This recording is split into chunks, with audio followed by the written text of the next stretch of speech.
Oi, gente. Hoje nós iremos comentar um pouco sobre a Primeira República, nosso capítulo 2. Lembrando que, durante o século XIX, o Brasil ele passou por algumas transformações sociais e políticas. E essas transformações foi possível a implantação de um novo regime, que é o regime republicano, que veio a substituir o período monárquico. E daí, durante essa Primeira República, vale lembrar que o cenário político ele vai ser dominado por duas oligarquias agrárias. Oligarquia, gente, governo de poucos. E nesse período ela vai ser dominada por São Paulo e por Minas Gerais. Além disso, nós iremos comentar tanto essas transformações sociais e políticas durante a Primeira República, o processo de modernização do Brasil, bem como os movimentos populares existentes durante a Primeira República. Lembrando que o final do período monárquico ele é resultado de vários fatores. Dentre os fatores, nós podemos citar a questão econômica do Brasil, questão militar, o escravismo e também o conflito entre o Estado e a Igreja. Todos esses fatores eles vão culminar no fim do período monárquico. Lembrando que durante o período monárquico, o Brasil ele era governado por imperadores. Ele foi governado por Dom Pedro I e também por Dom Pedro II, que governou o país durante quase 50 anos. Nesse período, administrado por Dom Pedro II, o Brasil ele foi integrado ao capitalismo mundial graças ao impulsionamento da industrialização europeia. Com isso, foi possível a difusão de transformações sociais e políticas dentro do território brasileiro. E, nesse período, inicia-se também o período de crise do sistema monárquico. E essa crise ela vai ser decorrente de alguns fatores. Dentre esses fatores, nós podemos destacar os aspectos econômicos. Ao longo do século XIX, o Brasil ele vai receber investimentos e empréstimos estrangeiros. E esses investimentos eles vão vir principalmente da Inglaterra. E esses capitais eles vão ser investidos em melhorias de infraestrutura no país, estradas de ferro, abastecimento de água, redes de esgoto e iluminação pública. Somado a isso, durante esse período vai ocorrer o cultivo do café. E essa monocultura ela vai ser voltada principalmente para a exportação. E ela vai gerar grandes riquezas. E isso vai provocar essas transformações sociais e políticas.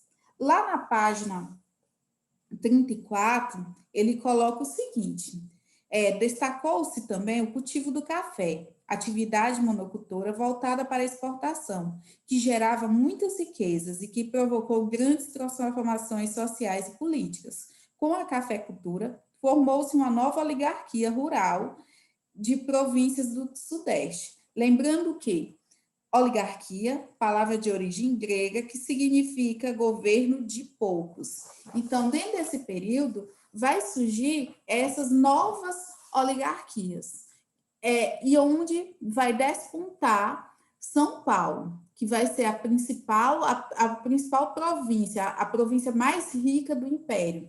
E São Paulo, nesse período, eles vão estar bastante insatisfeitos. Por quê? Porque, apesar do seu poderio econômico, eles desejavam maior participação na vida política do país, e isso não estava sendo permitido a ele. Outro fator que vai contribuir para o enfraquecimento do período da monarquia vai ser a questão militar. Em relação à questão militar, os líderes militares eles estavam insatisfeitos com o governo central. Por quê? Porque eles desejavam também uma maior participação na vida política do país. O exército brasileiro ele saiu fortalecido com a Guerra do Paraguai.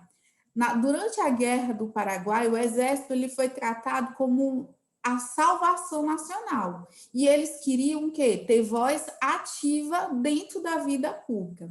Dessa forma, o exército ele passou a criticar abertamente o imperador, ele passou a criticar abertamente o imperador e passou a acusar o imperador de negligência e interferências indevidas nas questões militares. Durante esse período, acabou que também outro fator que vai contribuir para o enfraquecimento será a questão do escravismo. A escravidão no Brasil ela foi extinta gradualmente no nosso território, mais por uma pressão externa do que propriamente por vontade dos brasileiros em extinguir a escravidão. Um dos primeiros pontos desse período, que vai culminar na luta pela liberdade dos escravos, vai ser a Lei do Ventre Livre, de 1871. Por essa lei, declarava que a partir dessa data, os filhos das mulheres escravas nasceriam, não nasceriam mais escravos, eles nasceriam livres. Essa lei feria os interesses econômicos das oligarquias e também era a principal fonte de apoio ao regime monárquico, que era essas oligarquias. Com isso, o que vai acontecer? Os estados, as províncias nesse país começaram a se rebelar. E uma delas vai ser a província do Ceará, que vai ser a primeira a abolir a escravidão. E daí em diante vai começar, dentro do território brasileiro, uma campanha abolicionista, que vai incentivar a fuga em massa de escravos, desorganizando com isso o sistema produtivo das fazendas. Dessa forma, aquelas oligarquias, aqueles grandes proprietários de terra e também grandes produtores de café, eles vão ficar cada vez mais insatisfeitos com o governo monárquico. Os militares também, eles colocaram, como eles também estavam insatisfeitos com o regime monárquico, o período monárquico, com o imperador, que eles estavam insatisfeitos, eles pegam e eles colocam que vão deixar de perseguir os escravos fugidos, que a partir de então, os escravos que fugissem, o dono que fosse procurar, que eles não iam mais atrás, não. Então, em 13 de maio de 1888, foi abolido em todo o território do Brasil, sem direito a indenizações aos proprietários de escravos. E dessa forma, nessa data, 13 de maio de 1888, foi abolida a escravidão. Então, a partir desse momento, todos os escravos seriam livres e os donos de escravos, eles não teriam direito à indenização. Isso gerou um descontentamento muito grande, fazendo com que a elite agrária escravista passasse a aderir à causa republicana. Por quê? Porque eles acreditavam que um governo republicano ia oferecer a eles mais privilégios. Nesse slide aqui, gente, a gente tem dois informativos como os escravos eles eram tratados naquele período. Escravos fugidos, eles colocavam eles literalmente como propriedade. Vende-se um preto perfeito, cozinheiro, para tratar na mesma casa. Então, era assim que eles divulgavam os escravos, e também quando eles fugiam também ocorria a mesma coisa, escravos fugidos. Eles anunciavam também, e aqui do outro lado nós temos a lei que aboliu a escravidão, em 13 de maio de 1888, gerando mais insatisfação entre as grandes oligarquias existentes no país. Outro fator que vai contribuir para o enfraquecimento da monarquia no Brasil vai ser o conflito entre a Igreja e o Estado. Durante esse período, o que, que vai acontecer? Existia no nosso território um padroado, que o padroado é um vínculo mantido entre o Estado e a Igreja. O governo ele tinha o direito de intervir na nomeação de bispo e, em troca, ele se comprometia a pagar os salários dos membros da Igreja. Então, a Igreja Católica ela tinha grande ligação com o Estado no período monárquico. Desde meados do século XIX, o Papa ele buscava aumentar o poder da Igreja. No Brasil, as autoridades católicas tentavam fugir a todo custo do controle imperial, reivindicando autonomia perante o Estado. Em 1870, vai existir um episódio que vai marcar esse conflito entre o Estado e a Igreja. Por quê? Por recomendações do Papa, a Igreja ela proibiu os membros da maçonaria de participarem dos cultos religiosos. Isso afetou políticos influentes. Então, a alta hierarquia da Igreja, o que vai acontecer? Nesse episódio, Dom Pedro II, Dom Pedro II, ele vai mandar prender os bispos. E, ao mesmo tempo que ele manda prender esses membros da igreja, vai gerar uma grande manifestação de religiosos e ele vai acabar voltando atrás. Olhe lá na página 36, no parágrafo 2º, que ele coloca: diante dessa situação, instaurou-se um conflito entre a igreja e o Estado, quando, em meados de 1870, a Igreja proibiu que membros da maçonaria participassem dos cultos católicos, o que atingiu políticos influentes do governo. Os bispos de Olinda e de Belém tentaram cumprir as determinações papais e foram punidos com a prisão. A grande massa da população, ligada à religiosidade tradicional, protestou contra as medidas imperiais consideradas impiedosas. Dessa forma, o imperador, diante dessas manifestações, ele volta atrás e anula a pena, anistiando os bispos de Olinda e Belém. E, a partir daí, a hierarquia da igreja, a alta hierarquia da igreja, ela vai se afastar do Estado, reduzindo com isso o apoio ao regime monárquico.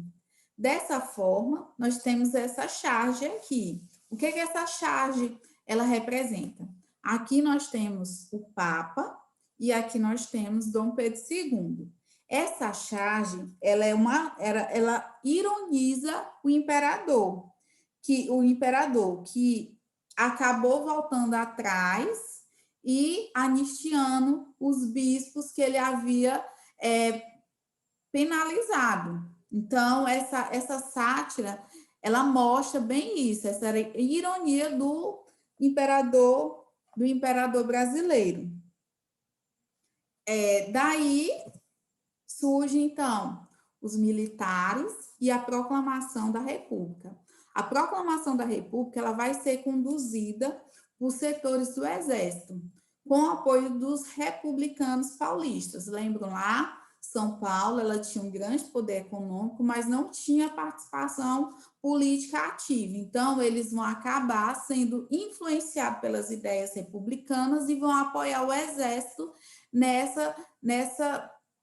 na condução desse novo regime. Então, vai surgir, nesse período, um golpe de Estado que não vai ter a participação popular. Esse golpe de Estado ele vai contar com a participação do Exército e o apoio dos republicanos paulistas. Os militares eles vão expulsar do país o imperador, Dom Pedro II, e eles vão organizar um governo provisório. E durante esse governo provisório vai ser convocada uma Assembleia Constituinte para a elaboração de uma nova Constituição, que ficou pronta em 1891 e que estabeleceu como regime político a República Federativa. E quais foram as diretrizes da nova Constituição? Então, essa nova Constituição, ela destacava-se, um dos principais pontos dela ia ser a separação entre a Igreja e o Estado. Por quê? Porque a partir desse momento, o Brasil ele é um Estado laico que não vai adotar nenhuma religião oficial. Além disso, as províncias passaram a ser chamadas de estados. O país no caso, o Brasil, ele passou a ser chamado de Estados Unidos do Brasil. A administração da República ela foi dividida em 3 poderes: executivo, legislativo e judiciário. O mandato do presidente ele era de quê? De 4 anos, sem direito à reeleição. As eleições elas passaram a ser diretas e com voto aberto. Podiam votar os maiores de 21 anos, que não fossem analfabetos, mendigos, soldados ou membros de ordens religiosas. Com a Constituição, não fazia, como essa Constituição, ela não fez nenhuma referência em relação ao voto da mulher, nesse período, o voto feminino ainda não era garantido. Daí, gente, nós temos essa proclamação da República, que foi feito principalmente pelo Exército e o apoio à participação dos republicanos paulistas.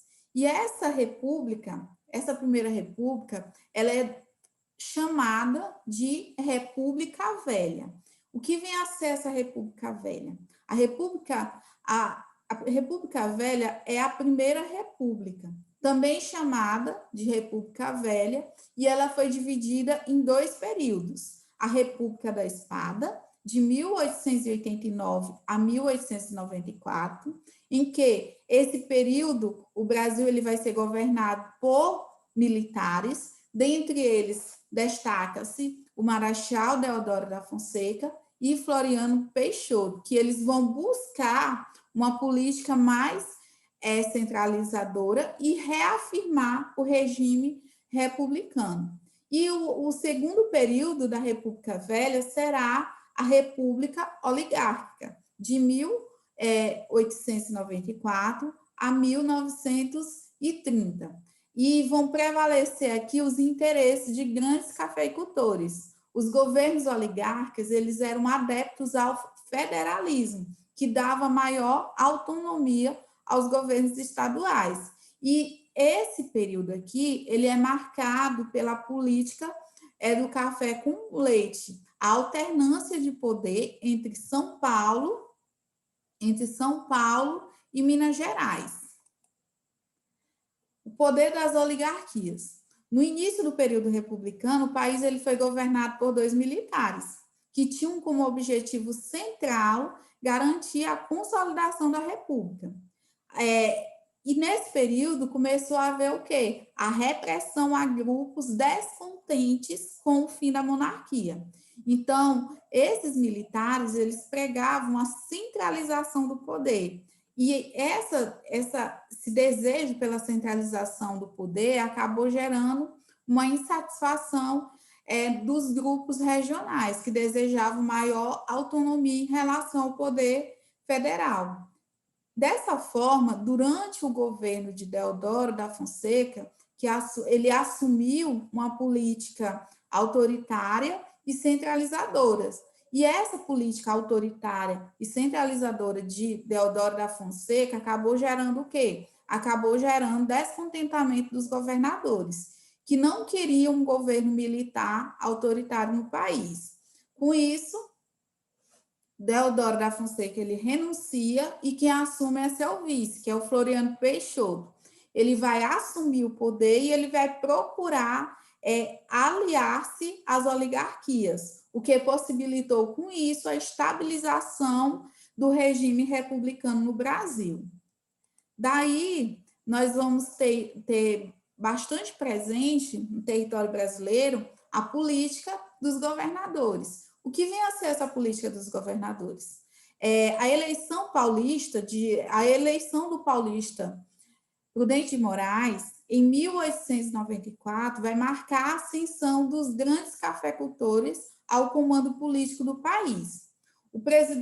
Os presidentes do Brasil, eles procuravam fazer alianças, principalmente com essas elites regionais. Com isso foi implantada essa política dos governadores, que se baseava no apoio entre o governo federal, o governo regional e o governo municipal. Então, era basicamente uma aliança entre esses vários setores de poder.